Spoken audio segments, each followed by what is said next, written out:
Hello friends, UP DElEd का examination कब होगा, इसको लेकर के बहुत सारे कंफ्यूजन फैलाए जा रहे हैं आप लोगों के बीच में।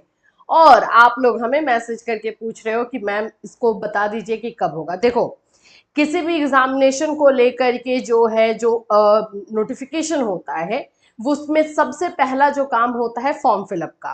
तो वो फॉर्म फिलअप अगर हो जाता है तब एक अंदाजा लगाया जा सकता है कि हाँ इस समय जो है एग्जाम हो सकता है। चलिए इसी बारे में बात करते हैं, कुछ रूल्स रेगुलेशन पर ही बात करेंगे जिससे कि आप लोगों को खुद ही क्लियर हो जाएगा कि एग्जामिनेशन जो है कब हो सकते हैं। ना ही किसी के इंफॉर्मेशन के लिए, ना ही किसी के ऐसे बोलने की वजह से जो है आप बिलीव कीजिए, अपने बात पर बिलीव कीजिए। जो फैक्ट है, जो रूल्स है, उसके अकॉर्डिंग, इसके आधार पर जो है विश्वास कीजिए। यही है सभी तरह से जो है देखा जाए तो एक फैक्ट जो होता है उस पर ही विश्वास करना सही होता है। चलिए बात करेंगे कि यूपी डीएलएड का एग्जामिनेशन कब हो सकता है और आप लोग को प्रिपरेशन जो है एकदम अच्छी तरीके से कर लेनी चाहिए। और उसके लिए हम लाइव क्लास लेकर के आ चुके हैं। मंडे से आप लोगों का लाइव क्लास होगा, 5 बजे का टाइम रहेगा, फ्री क्लासेस रहेंगे, पूरे के पूरे सब्जेक्ट्स के फ्री क्लासेस आप लोगों को दिए जाएंगे। सारे के सारे क्लासेस के नोट्स आप लोगों को हमारे official app Catalyst Soni app पर आप लोगों को मिलेगा। तो ऐप आप लोग जो है जरूर डाउनलोड कर लीजिएगा ताकि वहां से आप लोग मटेरियल ले सके। एंड साथ ही साथ टेलीग्राम ज्वाइन कर लीजिएगा क्योंकि टेलीग्राम पर बाकी सारे इन्फॉर्मेशन भी आपको मिलते रहेंगे और कुछ मटेरियल भी आप लोग को दिया जाएगा। तो चलो स्टार्ट करें यूपी डीएलएड। और यूपी डीएलएड में मार्क्स भी हमें अच्छा लाना है, परसेंटेज। देखो मैं पास पर बात ही नहीं करती हूँ कि हमें पास होना, जी नहीं, हमें मार्क्स अच्छा लाना है। हमें बस हमारा टारगेट, जब देखो 80% 90% का टारगेट रखोगे ना तो 60 और 50 लाना कोई डिफिकल्ट नहीं होता है। तो टारगेट हमेशा हाई रखना चाहिए और उसके अकॉर्डिंग ही प्रिपरेशन भी करना चाहिए। तो वही हमारा जो है लक्ष्य रहेगा और उसी तरह से हम तैयारी भी करेंगे। एग्जामिनेशन को लेकर के जो कंफ्यूजन है उस पर बात कर लेते हैं। देखो बाबू, यूपी डीएलएड का एग्जामिनेशन जो है जनरली आप लोगों को जो देखने को मिलता है, हमने पिछली बार आप लोगों को जो 2023 का एग्जामिनेशन का डेट शीट था वो भी हमने दिखाया था। पिछली बार एग्जामिनेशन जो है 3 जुलाई से स्टार्ट हुए थे, 3 जुलाई से फर्स्ट पेपर जो है हुआ था फर्स्ट सेमेस्टर का, ये हमने आपको दिखाया भी था। आप चाहो तो पिछले वाला वीडियो जाकर के देख सकते हो, उसमें आपको क्लियर भी हो जाएगा। देखो एग्जामिनेशन जो है आप लोगों का होने से पहले का जो प्रोसेस होता है, रूल समझते हैं ना, जो प्रोसेस होता है वो फॉर्म फिलअप का प्रोसेस होता है। क्या फॉर्म भरा दिया गया है आप लोगों का? नहीं। फॉर्म फिलअप हुआ है? नहीं। तो जब फॉर्म नहीं फिल हुआ है तो अभी एग्जामिनेशन कैसे हमें देखने को मिलेगा? फॉर्म जो फिल होगा उसके लिए एटलीस्ट आप लोगों को टाइम तो मिलेगा फॉर्म भरने के लिए। ऐसा तो नहीं है कि 2 दिन के अंदर जो है आप लोग का फॉर्म भरा जाएगा और आप एग्जाम दे दोगे। सिंपल है, लॉजिक है, ये खुद समझने वाली बात है। तो फॉर्म फिलअप का जब डेट स्टार्ट हो जाएगा, जो कि उम्मीद है कि इसी मई महीने में हो सकता है और अगर नहीं तो फिर जून में जा रहा है। तो फॉर्म फिलअप का जो स्टार्टिंग है, जब फॉर्म फिल स्टार्ट हो जाएगा तभी कोई एग्जैक्टली एग्जामिनेशन के बारे में प्रिडिक्शन कर सकता है।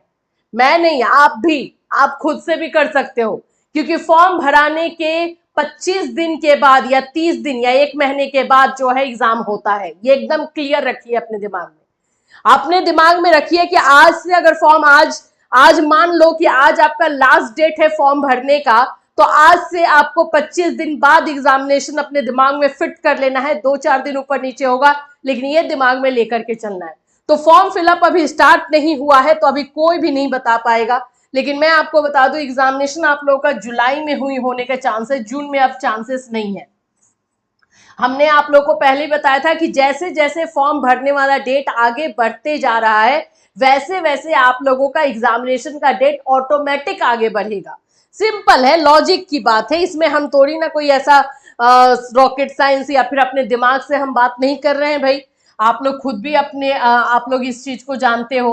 जाकर के आप पहले वाले एग्जामिनेशन का पैटर्न उठा करके देख सकते हो। तो एग्जामिनेशन जो है अब ज्यादा उम्मीद जो हो गई है वो जुलाई की हो गई है। मैंने भी आप लोग को बताया था कि जून लास्ट में एग्जाम हो सकता है अगर फॉर्म फिलअप स्टार्ट हो गया 25 तक, 25 मई तक, तो क्योंकि कम से कम फॉर्म भरने के 25 दिन के बाद एग्जाम होगा। तो अभी तक फॉर्म का कोई भी इंफॉर्मेशन है नहीं, तो इसीलिए आप लोग का एग्जामिनेशन जुलाई में जाएगा। जो लोग अगस्त के लिए बोल रहे हैं, मैं अगस्त के लिए एग्री नहीं करूंगी भाई, क्योंकि अगस्त काफी लेट होगा। हो सकता है कि अगस्त में हो। देखो लेट हो सकता है, लेकिन उस सकता के बेस पे हम अपना प्रिपरेशन रोके या फिर हम अपने प्रिपरेशन में अपनी तैयारी में ढिलाई कर दे, ये गलत होगा। इसीलिए हम देखो साइकोलॉजी है ना, साइकोलॉजी समझना है। हम टीचर बन रहे हैं तो हम चाइल्ड साइकोलॉजी तो पढ़ ही रहे, तो हमें अपने साइकोलॉजी को समझना है। अगर मेरे दिमाग में ये चीजें बैठ जाएंगी कि अगस्त में एग्जामिनेशन है, तो ऑटोमेटिक मेरे प्रिपरेशन पे असर हो जाएगा। भाई ह्यूमन साइकोलॉजी है, ये होता ही होता है। तो हमें दिमाग को बोलना है कि नहीं, जुलाई में एग्जाम होने वाला है और जुलाई एग्जामिनेशन के अकॉर्डिंग हमें प्रिपरेशन करना है।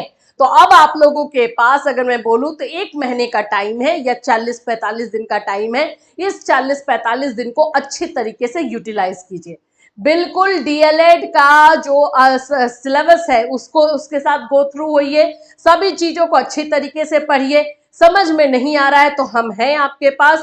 मंडे से जब क्लासेस स्टार्ट होंगे, मंडे से क्लास अटेंड कीजिए, जो भी चीजें होंगी उसमें पूछिए और उसके बाद से हम डिस्कशन करेंगे। मैं आप लोगों को बता दूं कि मैं इस बात पे बिलीव करती हूँ कि भाई कॉन्सेप्ट वाइज पढ़ाई होनी चाहिए, रट्टा मार पढ़ाई नहीं होनी चाहिए। और स्पेशली आपके जो 2 मेन पेपर है, जो बाल विकास है और आप लोग का शिक्षण सिद्धांत जो है, ये जो दोनों मेन पेपर है, इन पेपर्स को आपको समझना होगा, नहीं कि रट्टा मारना होगा। थॉर्नडाइक थ्योरी में कितने जो है, थॉर्नडाइक ने लर्निंग को लेकर, सीखने को लेकर के कितना बताया है, कितने नियम बताए हैं, ये सब रट्टा मारने से नहीं होता। आपको समझना पड़ेगा कि थॉर्नडाइक ने अपनी थ्योरी जो लर्निंग की दी है उसमें 3 नियम क्यों बताए हैं, उसको किस तरह से उन्होंने यूज किया है। फिर क्वेश्चन किसी भी तरीके से घुमा करके पूछेगा, आप आंसर दे दोगे, है ना। तो ठीक है, चलिए हम इसी तरह से अपनी तैयारी को स्टार्ट करेंगे। और हमारा मंडे से जो है क्लास होगा, मैं बता देती हूँ, मंडे 5 PM हमारा टाइमिंग रहेगा। टाइम नोट कर लीजिए। जो लोग लाइव क्लास अटेंड नहीं कर पाएंगे उन लोगों को जो है वो रिकॉर्डेड देख सकते हैं। इसी चैनल पर प्लेलिस्ट भी बना दिया जाएगा। डीएलएड फर्स्ट सेमेस्टर का क्लास हम पहले स्टार्ट कर रहे हैं, तो फर्स्ट सेमेस्टर के बच्चों को पूरी तरीके से फोकस होकर के रहना है। और मैं बोलती हूँ कि फर्स्ट सेमेस्टर ही बेस है। अगर फर्स्ट सेमेस्टर अच्छा करोगे, सेकंड थर्ड सेमेस्टर अपने आप अच्छा हो जाता है, एक हैबिट भी हो जाता है। रिलेटेड टू सब्जेक्ट ही आप लोग को चीजें पढ़नी है, तो वो आपके अंदर वो चीजें बस जाती हैं। ठीक है, तो एग्जामिनेशन को लेकर के टेंशन आपको बस ये रखना है कि जुलाई में एग्जाम है, तो जुलाई के अकॉर्डिंग प्रिपरेशन कीजिए, टाइम टेबल बना लीजिए। कम से कम 4 घंटा निकालिए आपको पढ़ने के लिए। आपको 4 आवर्स, मैं वैसे 6 आवर्स बोलती हूँ पर डे आप लोगों को निकालने के लिए, लेकिन अभी मिनिमम 4 आवर्स आपको एनी हाउ देना पड़ेगा और सभी सब्जेक्ट्स को डिवाइड करके देना पड़ेगा। ये सारा टाइम टेबल भी हम डिस्कस करेंगे मंडे को कि किस तरह से पढ़ोगे तो आप लोगों पे बर्डन नहीं होगा, बोझ नहीं बनेगा और आप लोग को इंटरेस्टिंग लगेगा। सारा स्टडी करना, प्रिपरेशन करना आप लोग को इंटरेस्टिंग लगेगा। ठीक, तो चलिए फिर मिलेंगे हम लोग हमारे मंडे के क्लास में। और इससे रिलेटेड कोई भी इंफॉर्मेशन आती है, एग्जामिनेशन से रिलेटेड, फॉर्म फिलअप से रिलेटेड, सारा इंफॉर्मेशन आप लोग को इसी चैनल पर दिया जाएगा। तो चैनल को जरूर सब्सक्राइब कर लेना। जो बच्चे डीएलएड कर रहे हैं उनके साथ शेयर भी करना। Till then take care everyone.